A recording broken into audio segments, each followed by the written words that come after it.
faire connaître la vraie église et dénoncer la fausse. Il vient nous faire connaître quoi? La vraie église et dénoncer la fausse. Pour permettre à tout son peuple de réaliser encore son amour.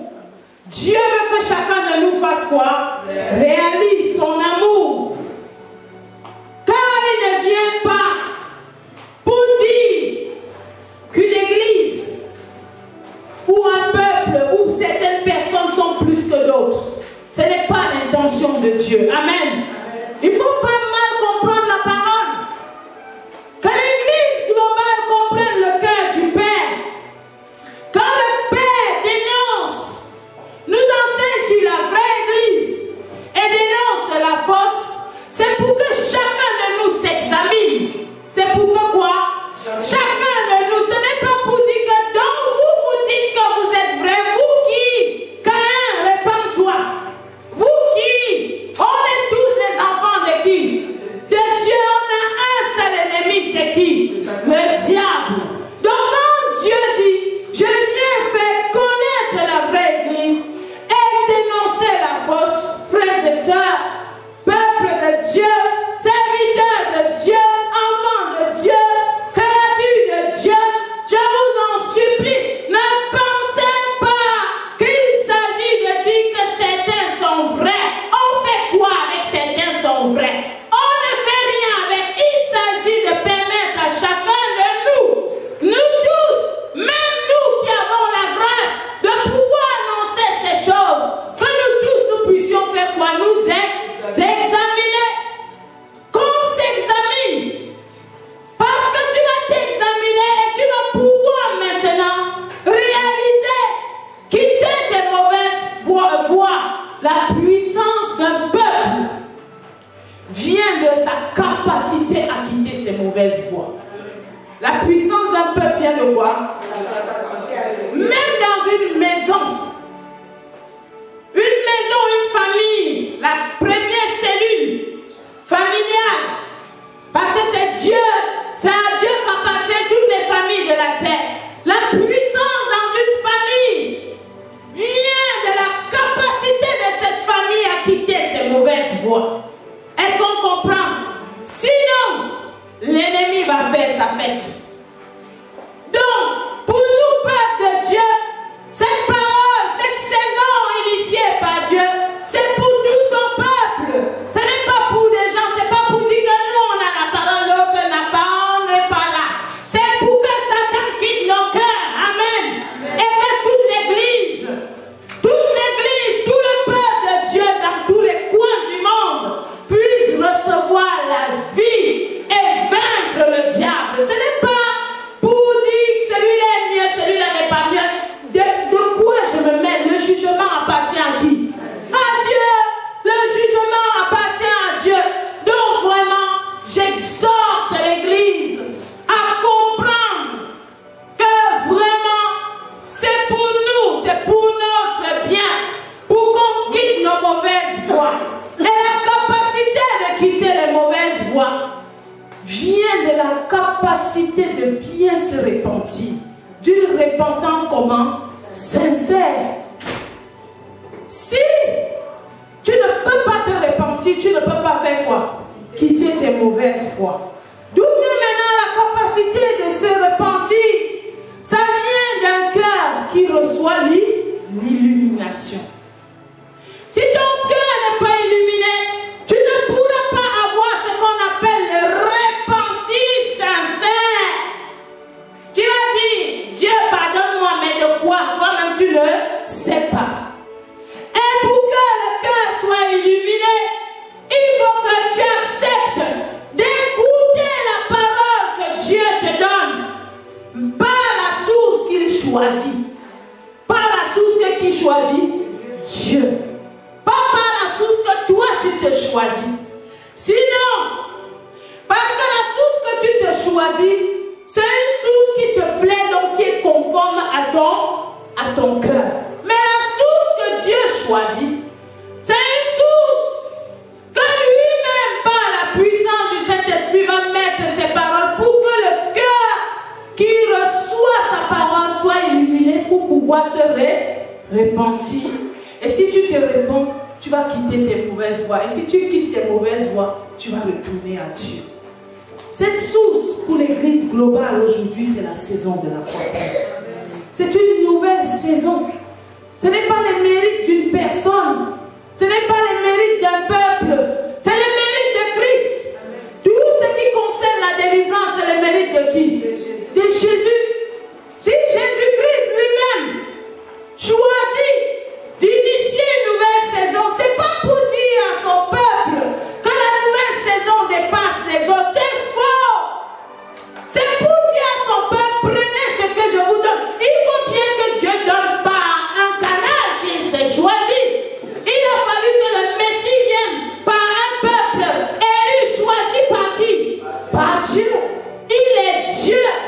Il faut bien que la délivrance de l'église globale vienne par un canal que Dieu s'est choisi. Et il a choisi donc de le faire dans le cadre d'une saison qu'il appelle la saison de la foi pure. Ce n'est pas parce que cette saison est quelque chose ou que les gens sont quelque chose, non. Mais c'est l'amour du Père. Le mérite appartient à qui? À Jésus-Christ seul. À lui seul, à lui soit l'honneur, la gloire, le mérite de la délivrance de l'église globale. Quand chacun, dans les coins du monde, ceux qui vont suivre, même pas des voix où ils vont entendre cette parole, leurs cœurs vont être touchés. Le mérite revient à Jésus, pas à la saison, mais à qui? À Jésus. C'est Jésus. C'est la gloire, c'est pour lui. Et c'est lui qui a initié cette saison pour annoncer maintenant la délivrance de son église par la parole, par la puissance du Saint-Esprit, par tout ce qu'il met à disposition pour que son peuple réalise, que son peuple puisse se repentir et que son peuple retourne à lui. Lorsqu'on parle donc de faire connaître la vraie église et dénoncer la fausse, il s'agit d'un acte d'amour pour permettre à tout son peuple donc de s'examiner pour pouvoir quitter l'action du diable. Si tu écoutes la parole ce matin, ne dis pas que ça celui-là c'est pour moi, celui-là c'est pour l'autre, celui-là c'est... Non! La parole que tu écoutes, c'est pour que ton cœur s'examine. Et c'est nous tous, Dieu ne fait exception de personne. Et quand ton cœur va s'examiner, c'est alors que la vraie repentance du fond du cœur peut naître. Et Dieu qui regarde au cœur va voir un cœur qui est en train de se repentir. Pas une bouche, pas quelque chose qu'on dit, mais un cœur qui va réaliser. La repentance ne peut être sincère que si elle vient d'une illumination profonde qui touche le cœur de l'homme, qui touche vraiment le cœur de l'homme. Faire connaître la vraie église et dénoncer la fausse n'est pas un fait pour annoncer le mérite de certains contre les autres. Non, ce n'est pas pour dire qu'il y a des gens qui sont vrais et il y a d'autres qui sont faux. Qu'est-ce qu'on fait avec? Qu'est-ce que nous on fait avec les gens qui sont vrais et les gens qui sont faux? Rien. Le jugement appartient à qui? À Dieu. C'est simplement en matière du salut dans l'âme de l'homme, seul Jésus a le mérite. Et s'il le dit, c'est pour que chaque personne puisse véritablement réaliser son état et donner tout son cœur à Jésus-Christ. Aucun homme n'a le mérite pour le salut. Personne, même si Jésus dit que tu es digne de lui, en réalité c'est simplement parce que tu lui as ouvert ton cœur. Amen.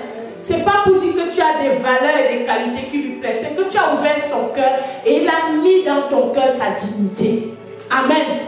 Donc l'église globale doit pouvoir aujourd'hui comprendre la parole avec le cœur et savoir que toute l'église n'a qu'un seul ennemi.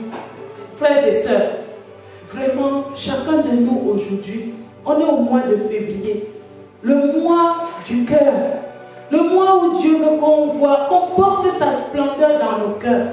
Commençons par réaliser que l'ennemi de toutes les créatures de Dieu, de toute l'église, de tous les peuples, c'est le diable.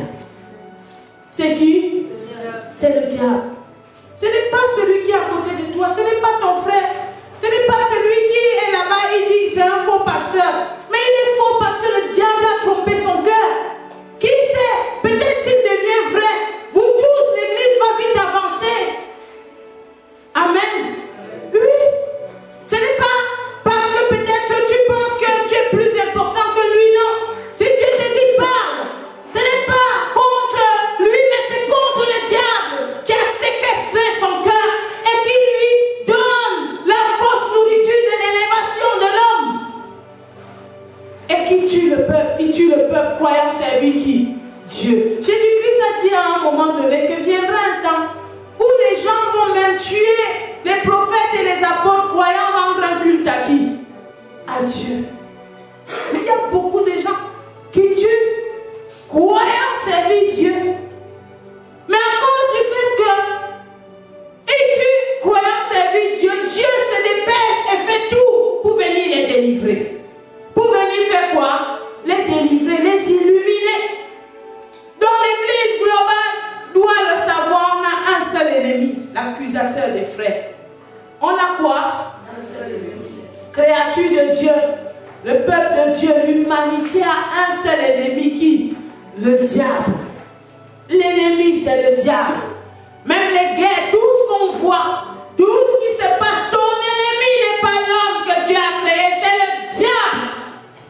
C'est le diable.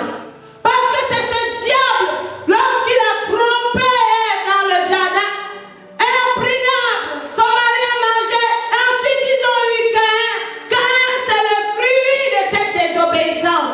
Donc si tu regardes Caïn tuer, tu dis que Caïn est mauvais, c'est Caïn qui est l'ennemi. En réalité, l'ennemi, c'est le diable. L'ennemi, c'est ta désobéissance. L'ennemi, c'est ton péché. L'ennemi, c'est ton iniquité.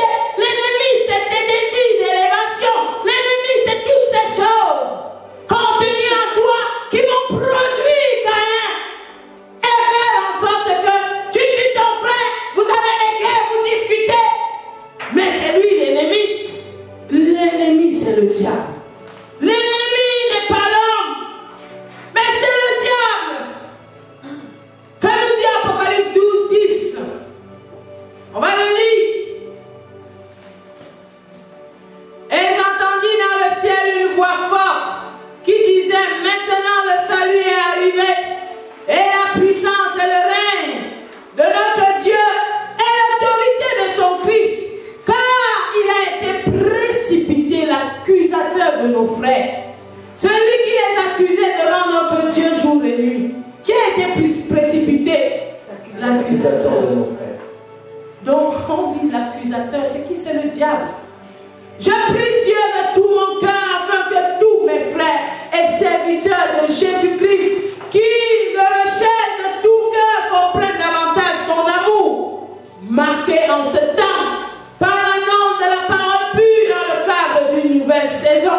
Je prie Dieu de tout mon cœur afin que l'Église globale retourne à la parole pure pour voir et identifier correctement qui est l'ennemi du salut, afin de le vaincre par la puissance de notre Seigneur. L'œuvre du salut est d'une importance capitale. Et l'amour de Dieu a consisté à envoyer qui? Son Fils Jésus-Christ pour venir annoncer le salut au monde. Christ a laissé un cadre. Il a laissé l'Église qui devait continuer à annoncer le salut au monde avec la puissance du Saint-Esprit. Le monde, par nature, va haïr l'Église. Qu'est-ce que ça signifie? Le monde qui ne connaît pas le salut, par nature,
Dans la relation entre l'Église et le monde, du monde vers l'Église, il y aura une haine. Mais de l'Église vers le monde, il doit y avoir l'éclairage. Il doit y avoir quoi? L'éclairage. Pourquoi on le dit? On va le comprendre. Que nous dit dans Jean 15? Jésus-Christ disait aux apôtres que lorsqu'il formait cette église qu'il allait laisser dans le monde pour continuer à annoncer le salut au monde. Il a dit ceci: si le monde vous hait, verset 18, sachez qu'il m'a haï avant vous. Si vous étiez du monde, le monde aimerait ce qui est à lui. Mais parce que vous n'êtes pas du monde et que je vous ai choisi du milieu du monde, à cause de cela, le monde vous hait. La Bible nous dit dans Jean 3,16, Dieu a tant aimé le monde qu'il a envoyé quoi? Son Fils. Il a envoyé Jésus au monde. Il a aimé le monde, mais le monde hait. Le monde n'aime pas ce qui est sa lumière. Si tu es église, tu dois comprendre que Dieu veut que tu éclaires le monde. Et que le monde a haï la lumière. Mais tu dois continuer à éclairer le monde qui te hait. Tu ne dois pas entrer dans la haine, ni la comparaison du monde. Mais tu dois continuer l'éclairage. Car ton Seigneur Jésus dit, j'ai vaincu le monde. Il a fait quoi? Il a vaincu le monde. Mais maintenant, aujourd'hui, quel rapport l'Église a avec le monde? Si on regarde très bien, l'Église veut ressembler au monde. L'Église convoite les choses du monde. L'Église marche pour dire que, pour se mesurer au monde. L'Église passe son temps à vouloir être comme le monde. Et pourtant, Jésus-Christ dit, le serviteur n'est pas plus grand que le maître. S'ils m'ont persécuté, ils vont aussi vous persécuter. S'ils ont gardé ma parole, ils vont aussi garder votre parole. Normalement, le Seigneur aurait pu dire non, comme le monde vous est venu en part. Non, il est venu éclairer le monde. Il n'est pas venu pour dire au monde comment le monde doit aimer l'Église, mais il est venu mettre l'Église pour que l'Église éclaire le monde. Peu importe, parce que l'Église est formée, bâtie, pour ne plus s'attendre au sentimentalisme du monde. Mais l'Église est formée, bâtie pour porter l'amour de Dieu pour le monde. Pour elle-même et pour le monde. Si l'Église est la lumière du monde et que le monde persécute l'Église, que devons-nous comprendre du rôle véritable de l'Église? Parce que Dieu veut te faire connaître la vraie Église. Si tu saisis que l'Église est la lumière du monde, mais le monde persécute l'Église, et alors, qu'est-ce que tu dois comprendre du rôle véritable de l'Église? Premièrement, l'Église va accomplir son rôle de lumière du monde dans un climat de tribulation. L'Église va accomplir son rôle comme étant lumière du monde ou dans un climat de tribulation, de persécution. Mais elle va vaincre. Amen. Mais elle va faire quoi? Amen. Elle va vaincre. Regardez la lumière.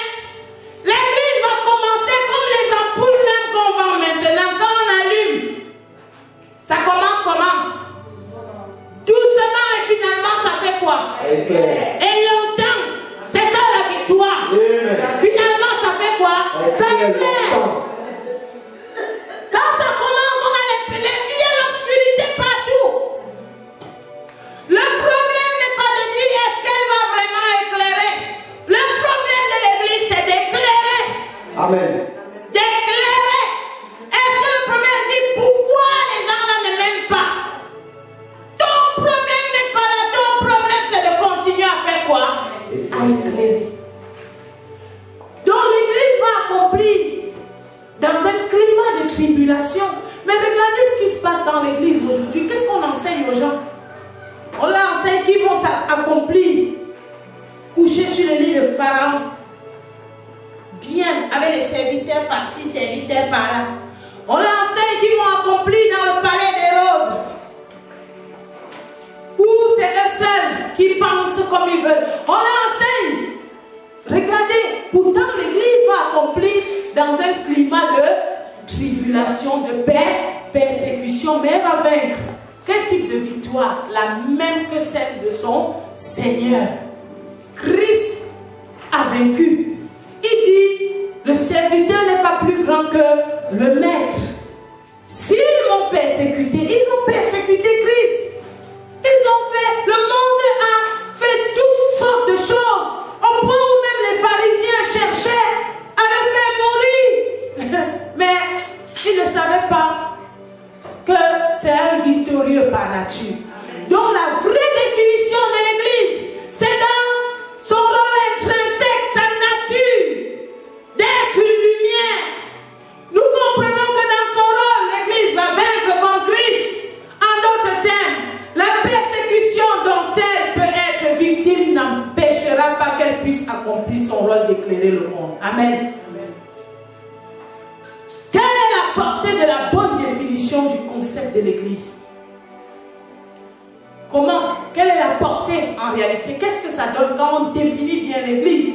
Quand on t'enseigne que toi, l'Église, il ne faut pas penser que tu vas accomplir, coucher sur le lit de Pharaon, coucher dans la maison des héros, dans le palais, croyant que tu as tous les... Non, tu vas accomplir dans un climat de quoi?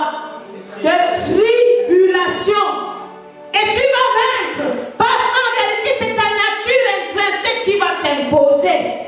C'est la nature du Fils de Dieu qui va faire quoi? S'imposer.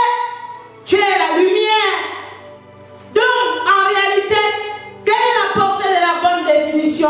Que peut-il se passer pour comprendre la portée de la bonne définition? Que peut-il se passer si l'Église se définit d'abord dans son rôle de donner la parole au monde et non dans son rôle intrinsèque de porter la vie de qui?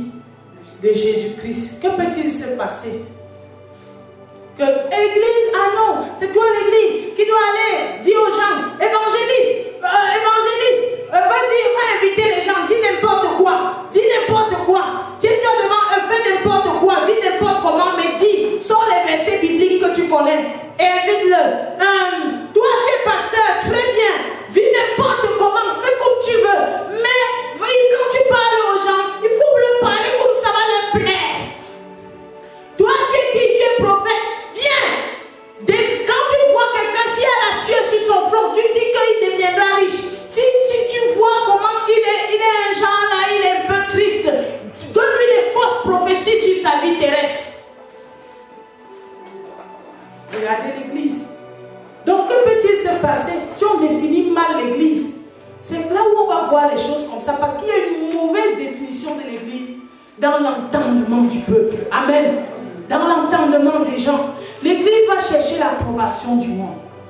Quand c'est mal défini, l'Église va chercher quoi? L'approbation du monde. En fait, l'Église ne va pas vivre pour annoncer la parole de Dieu, mais elle va chercher à être approuvée des gens. Approuvée par le monde. Pourtant, Christ a dit, vous serez haïs du monde. Mais toi, continue l'éclairage. Quelle est encore la conséquence d'une mauvaise définition? Où on dit à l'Église d'abord que la suprématie, c'est d'aller annoncer la parole. Alors que la première chose, c'est d'être une lumière. L'annonce, c'est l'éclairage qui va depuis ton cœur, depuis ta propre vie. Église, elle sera victime de la ruse et de la séduction du diable qui séduit toute la terre. Voilà une deuxième conséquence. Quand l'Église est mal définie, l'Église sera une victime du diable. L'Église sera séduite. Le diable séduit toute la terre. Apocalypse nous le dit. Ensuite, qu'est-ce qui peut arriver si l'Église, le concept de l'Église que tu es mal défini dans ton entendement? Tu auras tendance à vouloir rechercher l'amour du monde entier et l'approbation des hommes. Il faut que je fasse ce qui va plaire. À qui? Aux hommes que je vois et non à Dieu que je ne vois pas. Je le verrai le jour du jugement. Pour l'instant, ce qu'il dit là est trop lourd. Je vais d'abord dire ce qui va plaire aux gens. Parce qu'on a mal défini quoi? L'Église. Si la définition de l'Église est mal donnée, elle sera limitée dans ses actions de résistance au diable.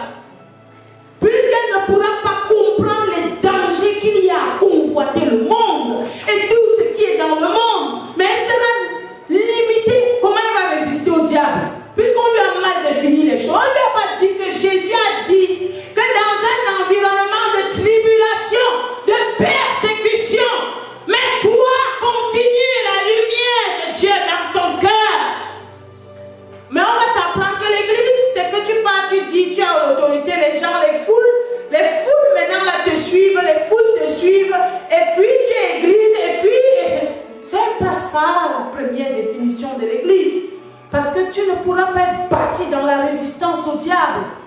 Tu vas convoiter, tu vas toucher exactement ce avec quoi le diable malmène le monde. Maintenant, que peut-il se passer si on définit d'abord l'Église dans son rôle d'être une lumière? L'Église va comprendre que sa mission première, c'est de porter la vie, de porter la lumière, de marcher dans la lumière. Comme 1 Jean 1,7 nous dit que si nous marchons dans la lumière, comme il est lui-même lumière, parlant de Dieu, nous sommes mutuellement en communion. Et le sang de Jésus, son Fils, nous purifie de tous nos péchés.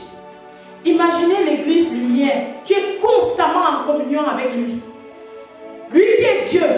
Donc forcément tu vas vaincre qui? Le diable. Parce que tu es constamment en connexion avec Dieu. Si on te définit l'Église comme étant cette vie de Christ, cette lumière, l'Église va réaliser que son rôle extérieur d'être la lumière des nations n'est qu'une suite logique de son état, qui est la vie de qui? De Jésus-Christ. Quand tu es lumière, tu éclaires. Quand tu es lumière, tu fais quoi? Tu éclaires. Le rôle extérieur, d'aller annoncer la lumière, d'éclairer les nations, n'est qu'une suite logique qui émane de ta nature intrinsèque de porter la vie, d'être toi-même une lumière. C'est pourquoi Jésus-Christ a voulu qu'on puisse définir l'Église par le concept global de bâtir. Parce que c'est ce qu'il va bâtir à l'intérieur de l'Église qui fait d'elle l'Église de Jésus-Christ. Ce n'est pas seulement le rôle qu'on peut voir. Ce qu'on va voir doit émaner de ce qui est en elle. L'Église aura aussi la capacité de résister au diable. Elle pourra comprendre que sa victoire, c'est d'être et de demeurer dans la lumière. Comment tu fais pour vaincre? C'est demeurer dans quoi? Dans la lumière. Si tu le comprends, Église, Satan ne pourra plus frapper à ta porte comme il veut. Il ne pourra plus. Le péché ne va plus tapir à ta porte. Mais toi, avec la puissance de la vie de Christ, tu vas dominer. Tu ne vas plus être quelqu'un qui vit sans voir comment son cœur se passe. Tu ne vas plus être quelqu'un qui vit en ayant état de sa personne, qui doit être vraiment comme la statue de Nebuchadnezzar. Non, mais tu vas être quelqu'un qui vit en comprenant que la victoire commence par ce cœur qui appartient à qui? À Dieu. L'Église va aussi annoncer une parole, mais qui est la puissance de la vie qu'elle porte. Parce que la vie que Dieu apporte va être déposée dans le cœur. 2 Corinthiens 4,6 nous dit que Dieu a fait briller la lumière où? Dans nos cœurs. En réalité, l'Église de Jésus-Christ dans ce temps doit comprendre que sa définition intrinsèque est réellement ce qui tient au cœur du Père.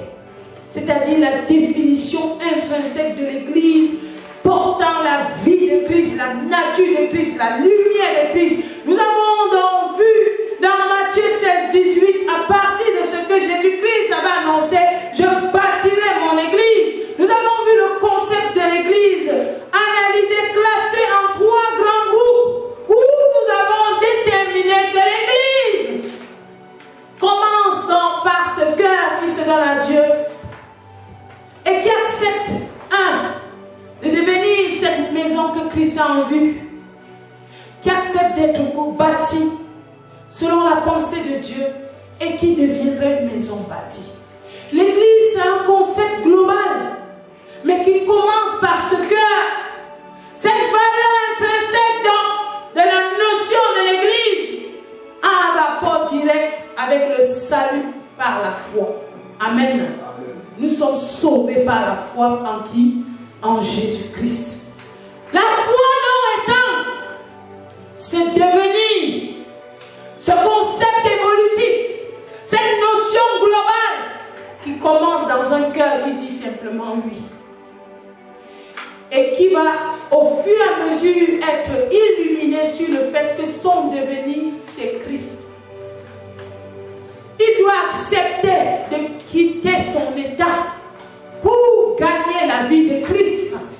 Il doit renoncer, suivre Jésus, il doit être bâti sur le fondement de la vie. Cette définition intrinsèque de l'Église, avec la notion de bâti, permet aussi de comprendre l'appartenance réelle à Dieu. Car Dieu vient mettre en place un peuple saint. Pour que le peuple saint, au milieu des nations de la terre, éclaire les autres. Dieu vient pour que l'Église, portant sa vie, annonce aussi cette vie aux autres. Mais l'annonce de la vie ne vient pas avant porter la vie. C'est porter la vie qui est capitale. Dieu veut nous faire connaître la vraie Église. Ésaïe nous dit, lorsque nous voyons cette prophétie, il dit à partir du verset 2, il arrivera dans la suite des temps que la montagne de la maison de l'Éternel sera fondée sur le sommet des montagnes, qu'elle s'élèvera par-dessus les collines et que toutes les nations y afflueront. Des peuples s'y rendront en foule et diront, venez et montons à la montagne de l'Éternel, à la maison du Dieu de Jacob, afin qu'il nous enseigne ses voies. Le Dieu de Jacob a enseigné ses voies et que nous marchions dans ses sentiers, car de Sion sortira la loi et de Jérusalem la parole de l'Éternel. C'est-à-dire c'est l'Église qui va annoncer la parole de qui? De l'Éternel. Mais avant de l'annoncer, il faut qu'elle-même soit située. Il faut qu'elle soit située sur la sainte montagne de qui? De l'Éternel, qu'elle soit bâtie. Il faut qu'elle soit bâtie. Il faut qu'elle soit dans le concept de Christ, de ce que Christ appelle Église. Il faut qu'elle l'aime. Pourquoi? C'est pourquoi le verset 5 nous dit, maison de Jacob, venez, marchons à la lumière de l'Éternel. C'est-à-dire Église, nous-mêmes d'abord, entrons dans la lumière. Entrons d'abord dans la lumière, avant même que la suite logique se mette en place. Qu'est-ce que la vraie Église? Et comment définir dans la fosse? On réalise que pour définir la vraie Église, c'est le concept de la vie de Jésus-Christ communiqué au cœur de l'homme. La notion de vraie Église ne se définit pas avec les actes extérieurs. Ça commence dans le cœur. Le cœur de l'homme qui a reçu Christ et dans les certitudes de l'existence de la vie de Christ dans le cœur, se vive par une mort totale à soi appliquée depuis le cœur. Ton cœur, la vie de Christ agit parce que la mort totale à toi agit. En toi, la mort à ta personne agit. Le néant de ce que tu es, l'homme pécheur, l'iniquité, toutes ces choses dont en toi cette mort agit. La vie aussi fait quoi? Agit. D'où le concept de la mort et la résurrection. Dans ton cœur, toi-même, tu marches, tu vois que ton cœur a atteint ce niveau où l'ange a changé ton nom, comme il avait fait pour Jacob, où il a cassé la moitié de la hanche. Il a dit, tu dois maintenant changer. La manière dont tu vas poser ton pied ne sera plus des manières que toi tu connais. Tu le vis dans le cœur. L'Église, c'est une personne qui vit ces choses dans son cœur. Parce que la puissance de la parole et la puissance du Saint-Esprit ont posé cela dans son cœur. Le néant de ta personne, un refus d'élévation de ta personne, un refus de promotion de ta personne. L'élévation de Christ seul. L'Église, c'est donc dans ce cœur où on voit la puissance de la vie. Par contre, la fausse Église, c'est une apparence qui porte tous les critères de définition visible de l'Église. La fausse église. C'est cette apparence qui va te laisser croire, tromper les gens sur le concept de l'église. Qui va faire des choses, mais le cœur, c'est un tombeau blanchi. Pourquoi nous en arrive-t-on parfois à voir la fausse église embraser la vraie? Pourquoi? C'est parce que la définition du concept de l'église, qui est une définition évolutive, est mal perçue par l'homme. Quand je dis embraser la vraie, c'est en toi, en réalité, en l'homme lui-même. Tu vois toi-même comment tu deviens faux. Tu deviens quoi? Faux. C'est en réalité une mauvaise définition. Au point où les œuvres extérieures que tu dois mener, ça prend de l'ampleur dans ton cœur. En fait, ton devenir est sous les pas de la fausseté. De quoi? De la fausseté. L'approbation des hommes devient vraiment ton projet immédiat. Tu deviens faux. Devant tes propres yeux, tu deviens quoi? Faux. Tout ce qui est extérieur prend de l'ampleur sur la nature intrinsèque de la vie de Christ que tu dois porter. Et finalement, le Dieu de je suis, qui place le être devant le faire, tu le mets au loin et tu prônes le Dieu du miracle, le faire. C'est pourquoi Jésus, à un moment donné, a dit que pour cette génération, il n'y aura pas d'autre miracle que quoi? Le signe de Jonas. Parce que il a vu combien le faire, les choses extérieures ont pris de l'ampleur. Une église qui n'a aucune valeur intrinsèque de la vie de Jésus-Christ, en elle ne peut pas résister au diable. Vous allez voir, les gens vont aller écouter la parole, mais ils n'ont aucune résistance. Parce qu'en fait, dans son entendement, la définition de l'église est fausse. La définition de l'église est comment? Fausse. Elle ne résiste pas au diable. La Bible dit, soumettez-vous à Dieu et résistez au diable. Donc lui définit l'église par rapport aux choses qui vont venir se soumettre à lui. Et non par rapport à son cœur qui doit se soumettre à Dieu.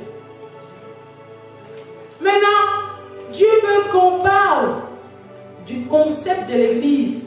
On a vu la définition de l'église à partir du concept de bâtir, 3 grands points. On a vu la portée de la définition de l'église en tant que lumière, la valeur intrinsèque de la vie de Christ dans l'église. Maintenant, on va voir le concept de l'église dans les 3 sphères de l'existence. Qu'est-ce que l'église? Pourquoi on parle des 3 sphères de l'existence? C'est quelle sphère? Qui peut me dire? L'existence a 3 sphères. Le premier, ciel. Le deuxième, ciel. Et le troisième, ciel. Lorsque Paul nous décrit dans Corinthiens comment il a été ravi au 3e ciel, en réalité, on comprend que le premier ciel, c'est la terre. Le deuxième ciel, c'est là où Jésus-Christ dit que nous devons donc combattre contre les dominations. Ils sont où? Dans les lieux célestes. Le deuxième ciel, c'est cet endroit où il y a les esprits méchants, les dominations. Que parfois, du 3e ciel, là où Dieu siège et règne, au 3e ciel, parfois il t'envoie la réponse à ta prière. Et ça peut être bloqué au 2e ciel. Comme on voit quand Daniel a pris le jeûne. Nous avons vu que l'ange Gabriel lui a apporté la réponse, mais il avait été bloqué au 2e ciel. Et c'est là où, continuant son jeûne et la prière, Dieu a envoyé l'archange Michael qui est parti, le guerrier qui est parti dans le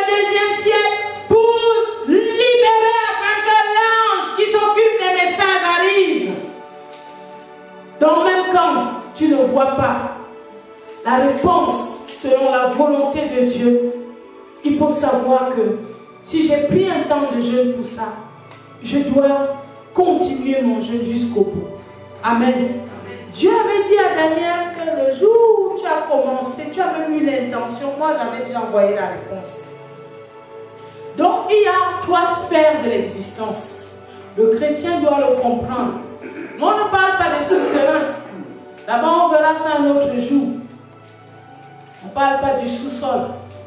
On parle des sphères de l'existence. Premier ciel, la terre. Deuxième ciel, les lieux célestes, là où il y a les dominations. Et troisième ciel, l'endroit où siège et règne qui? Dieu, le Dieu et notre Dieu est Père par notre Seigneur Jésus-Christ. L'endroit de la toute-puissance, c'est le troisième ciel. Est-ce qu'on comprend? Du troisième ciel, il y a déjà rien que les échelons. On voit que du troisième ciel, il commande tout, même jusqu'en enfer. C'est du troisième ciel qu'il va ouvrir le feu de l'étang. C'est du troisième ciel qu'il va ordonner le jugement. C'est du troisième ciel que Christ est parti pour venir accomplir notre délivrance. Maintenant, quel est le concept donc de l'Église dans ces 3 sphères de l'existence? L'Église vit par la sphère la plus élevée et le concept donc du salut. Cette étude dans du 3e ciel permet de voir en réalité comment celui qui est venu nous sauver, comment là-bas, dans le 3e ciel, comment on te qualifie en tant qu'Église. Parce qu'il est temps que nous comprenions ce que c'est que l'Église selon la pensée de qui? De Dieu. C'est pourquoi on va voir toutes ces formes de définition. On a vu la définition de l'Église, épouse, femme de qui? De l'agneau. On a vu le concept de bâtir, qui est une notion évolutive. Et là, tu dois savoir qu'au 3e ciel là-bas, qu'est-ce qu'on dit de l'Église? Qui est l'Église? Qui est qui? L'Église. Mais au 2e ciel, comment ça se passe? Quand les dominations règnent, la Bible nous dit qu'il ne règne pas à la chair. Comment ça se passe? Et au 1er ciel, qui est-ce qu'on appelle l'Église? Le 1er ciel, c'est-à-dire la terre. Quand on parle de l'Église, vous allez voir que les gens parlent de l'Église par rapport à ce qu'ils voient avec leurs yeux. Par rapport à quoi? À ce qu'ils voient avec leurs yeux. Au 2e ciel, quand on parle de l'Église, on parle maintenant d'une lutte avec les dominations. Par la puissance de Christ qui a vaincu. Où est-ce qu'il a affiché les dominations? Où? Très bien. Le 2e ciel est traversé par ceux-là qui ont déjà la capacité de au moins crucifier leur chair, refuser leur chair, aimer la renonciation plus que tout. Ils ont réalisé que c'est là-bas que les dominations, c'est pas, Jésus n'est pas venu te dire crucifie ta chair pour t'embêter, c'est pour te donner la victoire. Amen. Au 3e ciel, que dit-on de l'Église? Comment maintenant le 3e ciel décrit l'Église que tu es? Comment ils appellent le 1er ciel? Ils disent que quand tu arrives, parce qu'au 3e ciel, c'est l'endroit où nous tous, nous allons être pour devenir serviteurs de Dieu pour l'éternité. Comment là-bas on décrit l'Église? C'est ce que nous allons voir dans l'Apocalypse 7. Parce que là-bas, déjà, dans ta dimension, dans le 1er ciel, on dit que tu es venu de la grande tribulation. Donc c'est normal. Ça n'impressionne pas Dieu. Qui est les tribulations où? Sur la terre. C'est comment? C'est normal. C'est pourquoi Jésus pouvait dire aux apôtres que vous allez avoir quoi? Les tribulations. Là-bas, au 3e ciel. Parce qu'il y a eu des gens, comme on va le voir, qui sont arrivés devant le trône de Dieu et de l'agneau. Ils étaient habillés en blanc, avec des palmes de victoire en main. Et ils chantaient. Et l'ange dont là-bas, parce que c'est les anges là-bas, qui demandent que mais ces gens-ci viennent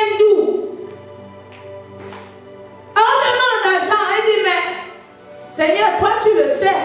Moi, je ne sais rien. Tu as permis seulement que je puisse voir. Tu m'as amené à l'île de Patmos pour me faire voir, pour que je dise à toute l'église ce qui va se passer là-bas où? Au 3e ciel, les gens qui vont arriver. Donc tu me fais voir comment les gens arrivent, comment ils adorent devant le trône, pour que je leur annonce leur destinée. Quand ils vont arriver, ils vont faire quoi? Arriver. Ça suppose qu'ils vont prendre un chemin. Ça suppose qu'ils vont marcher. Ça suppose qu'ils vont suivre une route. Pas leur route. Pas leur route. Une route. Une voie. Un chemin. Jésus est le chemin, la vérité et la vie. Oh Seigneur, j'en dis, mais comment il me demande encore que ces gens viennent d'où? Comment? Toi tu le sais. Et il lui a répondu, ils viennent de la grande tribulation. Vous vous rendez compte que un ange voyant la finalité de toi, Église, décrit l'endroit d'où tu viens comme étant la grande quoi? Tribulation. Mais toi tu es sur la terre maintenant, tu as la foi et tu dis, Jésus, pourquoi? Lève-toi, combat, avance pour quitter la grande tribulation. On ne pleure pas. On va vers là où il n'y aura plus de pleurs. Amen. Amen. Regardez ce que la foi. Les gens qui sont au 3e ciel parlent de toi, qui est devant le trône de l'agneau. Oh, il nous a sauvés. Comment tu es arrivé là-bas? On a montré à Jean. Mais voici, ils arrivent. Ils sont arrivés. Regarde, ils ont. Comment?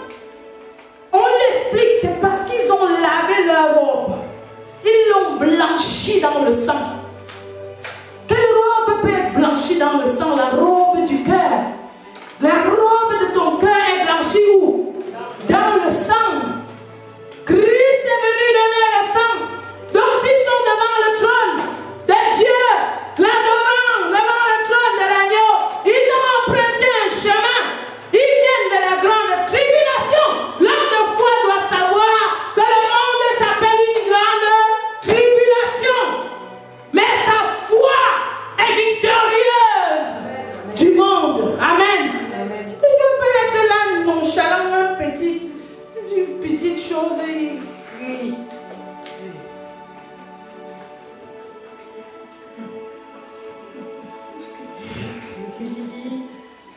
Allez. Là-bas, on dit que tu viens d'où? Avec quelque chose qui signifie victoire, palme en main. On était là-bas. Quand on a dit la croix, on a suivi le chemin.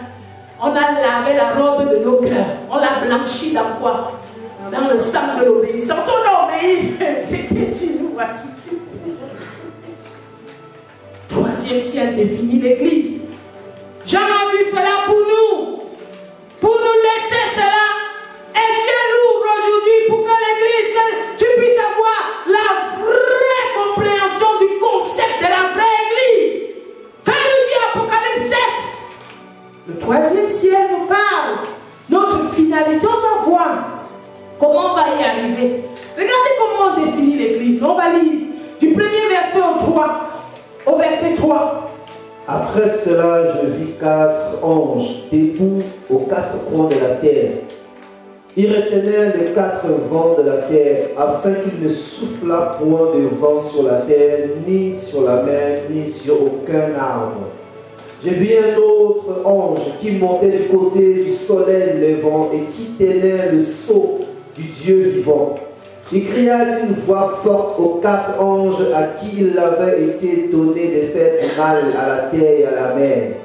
Et il dit, ne faites point de mal à la terre, ni à la mer, ni aux arbres, jusqu'à ce que nous ayons marqué du sceau le front des serviteurs de notre Dieu. Très bien. L'ange, il y a des anges qui vont pour faire du mal à la terre. Mais Dieu dépêche. Un autre ange peut dire non, ne faites rien. La terre n'aura rien. Jusqu'à ce qu'on finisse un travail. C'est-à-dire, on va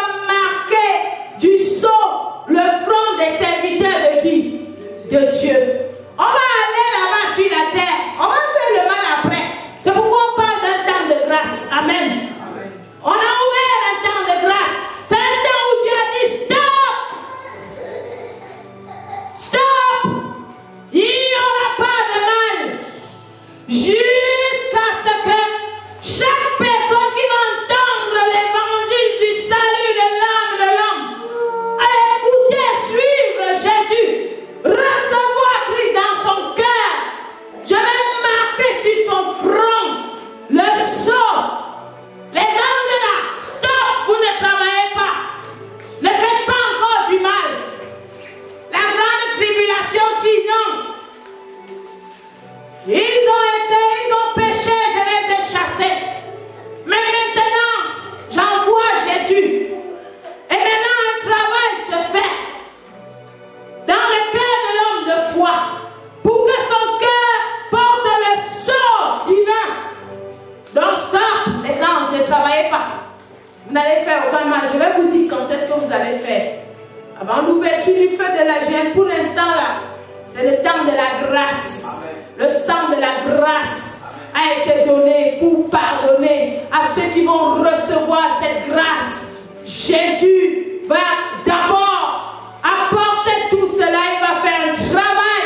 L'église va annoncer le salut. Les cœurs vont porter la marque de Christ. Et c'est alors que quand ils viendront, ils vont arriver jusqu'à là où je suis, avec les palmes de victoire. Je vais maintenant vous laisser faire du mal à qui? À toute la terre. Qu'est-ce qu'il dit? Verset 4. Et j'entendis le nombre de ceux qui avaient été marqués du sceau, 144 000 de toutes les tribus des fils d'Israël. Très bien. C'est un nombre. Il s'agit ici de l'église véritable. Ce n'est pas un concept de chiffres. Dieu ne vient pas sauver 144 000 hommes, non. C'est un concept, c'est un cadre. La Bible nous dit dans Apocalypse 21 que les portes de la ville sainte, la nation sainte, elle est en forme carrée. Est-ce qu'on comprend? La ville sainte, dans le cadre qu'il a lui-même fait par Jésus pour le salut, il y a maintenant 12 portes qui sont les 12 tribus d'Israël. C'est un concept qui montre le cadre, comment le salut est venu dans le monde.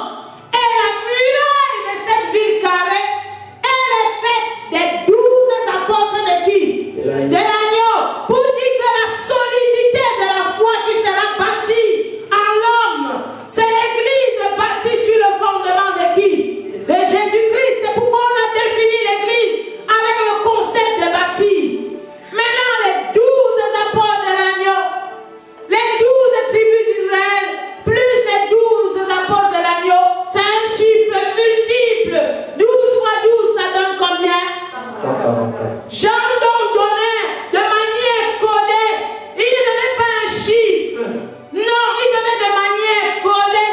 Comment maintenant l'homme qui va être sauvé, l'homme qui va recevoir le salut, qui est venu depuis les 12 tribus d'Israël, Christ étant le lion de la tribu de Juda, l'homme qui va être bâti, l'homme qui va devenir église, bâti sur le fondement des apôtres et des prophètes, Christ étant la pierre angulaire, cet homme-là fera partie du cadre de salut. C'est ce cadre de salut qu'on appelle en réalité 144 000. Ce n'est pas un chiffre ni un nombre. C'est un cadre pour expliquer un concept du salut. Est-ce qu'on a compris? Dieu maintenant là, si maintenant les 12 tribus d'Israël, comment ça va se passer? On va sauter tout ça. On a compris. Jésus-Christ, c'est le Messie, c'est le Shiloh, c'est vraiment le sauveur du monde. C'est le Seigneur qui vient te bâtir, faire de toi l'église. Et on ne va rien faire à la terre tant qu'il marque encore son sceau. Comment? En donnant donc la parole véritable aux gens. Que nous dit le verset 9? Après cela, je regardais, et voici, il y avait une grande foule que personne ne pouvait compter, de toute nation, de toute tribu, de tout peuple, de toute langue. Ils se tenaient devant le trône et devant l'agneau, revêtus de robes blanches et de palmes dans leurs mains. Très bien. Vous voyez bien que Jean voulait dire un concept du salut. Si après cela, je voyais, il y avait les fameux 144 000. Comment? Non. Il décrit quoi? Une foule. Sinon, il allait dire, si c'était vraiment un chiffre, il allait dire après cela, je voyais, et il y avait quoi? Une grande foule au nombre de... Donc ce n'est pas un chiffre, c'est un cadre du salut. Donc on voit maintenant tous ceux qui ont reçu le salut par la foi en Jésus-Christ, qui nous dit qu'ils se tenaient devant le trône et devant l'agneau. Et on dit bien qu'il y avait une grande foule, que personne ne pouvait compter de toute nation, pas seulement des nations d'Israël, hein, de toutes les nations de la terre qui ont reçu qui? Jésus-Christ. De toute tribu, de tout peuple, pas seulement le peuple du départ. Non. Ceux-là, ils étaient la porte. Amen. Amen. Pour que le salut entre dans le monde. Et maintenant, les 12 apôtres de l'agneau étaient maintenant la forme qui va bâtir chaque personne qui va accepter Jésus par la foi. Amen. Amen. Les voilà maintenant de toute langue, toutes les langues, hébraïque, grec, bamileke, lingala, toutes les langues. Amen. Amen. On est là-bas. Jésus. Amen. Amen. Mais ils ont tous pris la même parole. Amen. Et la Bible dit, ils criaient, regardez leurs vêtements, ils avaient les mêmes habits. Les langues, tu sors de telle tribu, tu étais dans tel pays, tu étais dans tel autre, toi tu étais dans l'autre église, l'autre était là-bas. Mais vous portez la même robe. Amen. Amen. Vous portez quoi? La même robe. Revêtus de robes blanches et les palmes dans leurs mains.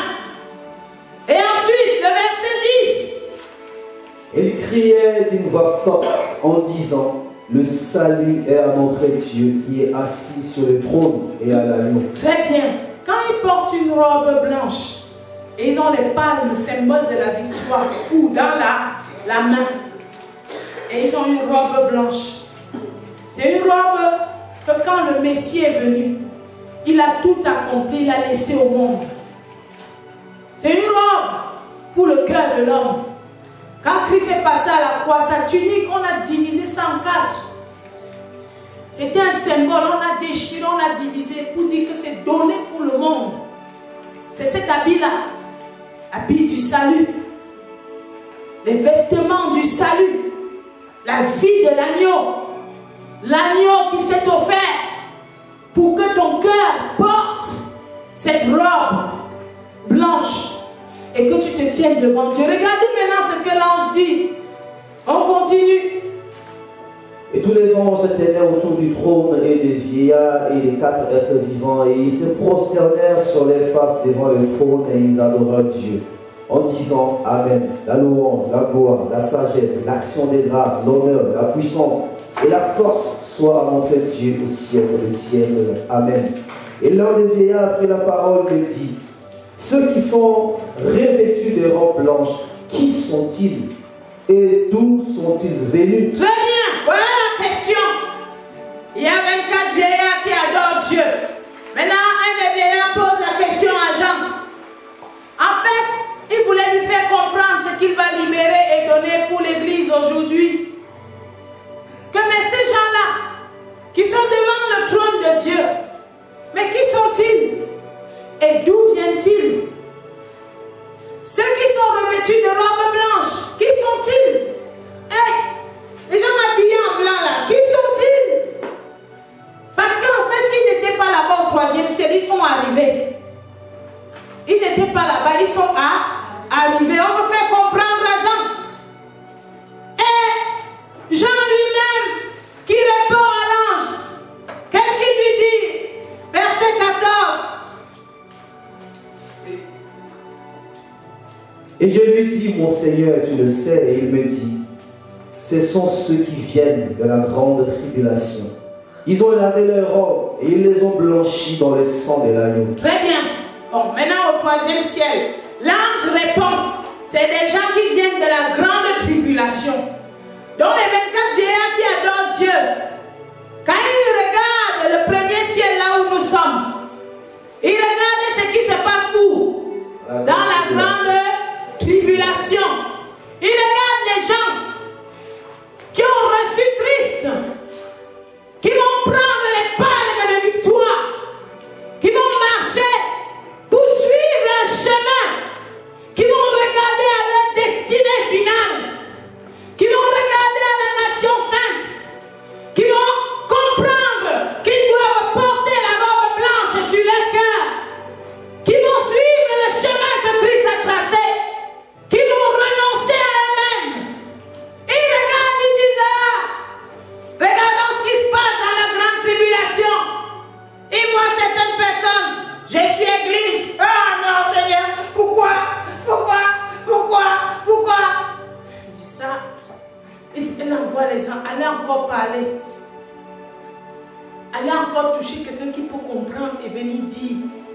Allez initier encore une nouvelle saison. Ils disent que les choses qui n'ont pas les choses de la vie doivent dépasser les gens de Babylone. Par ailleurs, ils vont voir d'autres gens qui vont dire, allons, nous vaincrons, amen. Amen. Je renonce, amen. Amen. Je renonce. Mais pourquoi Dieu, je renonce? Mais Dieu ne t'aime pas, je renonce. Il t'aime, je renonce. Il a donné, je renonce. Il n'a pas donné, je renonce. Il n'aime pas quand tu parles, je renonce. Il parle, je renonce. Il voit les gens qui sont en train de prendre un chemin. Amen. De prendre les palmes d'or, les palmes de victoire. Pour avancer, il regarde la destinée, renonce à tout. Quand les tribulations arrivent, ils manifestent ce que l'agneau a fait. Ils renoncent, ils avancent, ils sont bâtis dans la solidité. Ils portent en eux et ils avancent. C'est leur destinée qui importe. Et Dieu, dans sa miséricorde, il peut faire comme il veut. Pour tout ce qui concerne ces choses, il peut interdire à cause du fait qu'il suit cette voie du salut. Il peut interdire que le diable ne touche pas telle chose à tel endroit. Il interdit, il est Dieu. Amen. Mais là-bas, on appelle ce premier ciel la grande tribulation. Ils viennent de là. Mais comment? En réalité, la deuxième question veut montrer comment ils ont fait. S'ils viennent de là, d'où sont-ils donc venus de la grande tribulation? En réalité, comment? C'est une manière de dire quelle route ils ont pris. Quel est le GPS qu'ils ont acheté pour arriver ici? Le GPS de la vie de Jésus. Amen. Et ils ont suivi le chemin de la croix. Parce que la Bible nous dit, ce sont ceux qui viennent de la grande tribulation, ils ont lavé leurs robes. Et ils les ont blanchis dans le sang de l'agneau. C'est en fait pour dire que pour arriver devant le trône et adorer Dieu, le servir pour l'éternité, il faut que tu laves quoi? Ta robe. Et que tu puisses blanchir où? Dans le sang de l'agneau. Tu dois laver ta robe. Et cette robe-là, c'est la robe de ton cœur. Parce que Jésus-Christ nous a dit, l'iniquité, les meurtres, toutes ces choses se trouvent où? Dans le cœur. Tu dois accepter que la parole lave. La parole lave. Il est allé lui-même encore trouver même la femme samaritaine là où elle était en train de prendre l'eau pour lui dire que non. Il te faut l'eau qui va donner les sources de vie et qui va rejaillir juste pour l'éternité. C'est l'eau de la parole qui va laver ton cœur. Mais quand ça lave, si tu ne passes pas à l'endroit où il y a l'eau de Javel de l'iniquité de l'homme, le sang de la vie de qui? De Jésus, c'est la croix.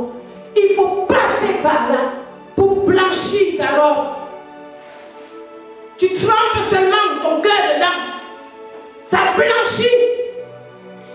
Et tu sors devant maintenant le trône de Dieu avec la palme d'or, ta robe blanchie. On te regarde, mais regardez le mauvais, le méchant là, il est avec nous, lui. Qu'est-ce qu'il avait fait? Il avait pris les principes de Christ dans son cœur. Amen. Il avait compris, Dieu l'a illuminé, on lui a donné la bonne définition de l'église. Il dit que ce sont ces gens. C'est ça la définition véritable de l'église. De ce texte, nous voyons le critère de l'église vu depuis quel ciel? Depuis quel ciel? Vous vous rendez compte que là, dans ce critère, on parle du cœur de l'homme qui porte une robe qui a été blanchie par le sang. On revoit les principes de la croix. On revoit la notion d'église qui est dans le cœur. Donc, maintenant, quand tu descends un peu dans le premier ciel, tu réalises que l'église, étant dans le premier ciel, ne doit pas faire... Les tribulations ne doivent pas lui poser un problème. Les tribulations ne doivent pas faire quoi? Il doit garder la destinée finale. Comprendre qu'il a un impératif de porter la robe blanche, laver sa robe et blanchir sa robe. Donc l'église doit comprendre cela. Au deuxième ciel, l'église doit savoir qu'il n'a pas à lutter contre la chair et le sang, mais contre les dominations qui règnent dans la vie des gens par quoi? Par la chair. Imaginez maintenant cette église qui a un bon concept. Pendant qu'elle lave sa robe est blanchie par le sang, qu'est-ce qui est anéanti? La chair. Donc les dominations ne pourront pas faire quoi? La malmener. Maintenant imaginez une fausse définition de l'église qui court, faire des campagnes, ouvrir 40 milliards d'églises, faire l'honneur des hommes, faire toutes ces choses. En réalité, qui siège dans ce type d'église? Les deux. C'est pourquoi Dieu pouvait dire à une des églises que là où tu es, il y a le trône de qui? De Satan. Oui, il y a le trône de Satan là où tu es. Mais si tu vois cette église visiblement et que tu as la fausse définition de l'église, tu vas dire quelle prospérité. Non. L'église qui prospère, c'est le cœur qui entend ces choses. L'église qui prospère, c'est une église qui peut avoir les petits commencements. Amen. Mais c'est la finalité qui va réellement montrer qui elle est. La finalité. L'église vue dans le troisième ciel, qui sont-ils? Ils ont lavé leurs robes. Ils les ont blanchis dans le sang. C'est pourquoi tu peux les voir là. Ah bon, Jean a vu. À l'île de Patmos, il a vu pour nous dire, oh, à nous église, que voilà l'église, vue au troisième ciel, voilà l'église, dans sa destinée finale, il y a un chemin unique, Jésus-Christ, il y a la victoire qui blanchit ton cœur, la croix, Christ dans le cœur, Amen. Et il a payé tout ça au prix de son sang. On va s'arrêter là pour aujourd'hui. Acclamons Jésus parce que